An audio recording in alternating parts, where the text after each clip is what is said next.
एक बच्चा जिसे सालों तक उसकी माँ गोद में उठाकर स्कूल ले जाती थी क्योंकि वो चल नहीं पाता था, लेकिन वही बच्चा एक दिन देश की सबसे बड़ी परीक्षा यूपीएससी पास कर लेता है। ये कहानी है हरियाणा के एक छोटे से गांव के लड़के नीतीश कुमार की और एक ऐसी माँ की जिसने अपने बेटे को सचमुच गोद में उठाकर उसके सपनों तक पहुंचाया।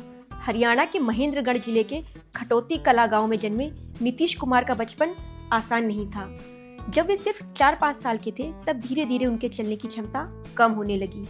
चलना मुश्किल होता गया। दर्द उनके रोजमर्रा के जीवन का हिस्सा बन गया। उनके माता पिता ने हर जगह इलाज करवाया, डॉक्टरों के पास गए, लेकिन राहत जल्दी नहीं मिली। इसी दौरान एक और संघर्ष शुरू हुआ, पढ़ाई का।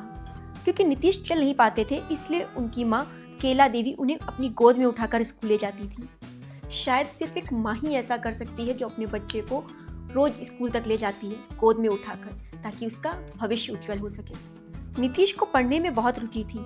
वे घर पर अखबार पढ़ते थे और धीरे धीरे किताबों से खुद ही बहुत कुछ सीखने लगे। बाद में उन्होंने नियमित स्कूल जाना शुरू किया और आगे की पढ़ाई पूरी की। ग्रेजुएशन के दौरान उनके मन में एक बड़ा सपना आया, यूपीएससी क्वालिफाई करके देश की सेवा करने का। लेकिन ये रास्ता आसान नहीं था। उन्होंने 4 बार असफलता का सामना किया। शारीरिक परेशानी के कारण वे शहर जाकर कोचिंग भी नहीं कर सकते थे, इसलिए उन्होंने ऑनलाइन पढ़ाई से ही तैयारी जारी रखी।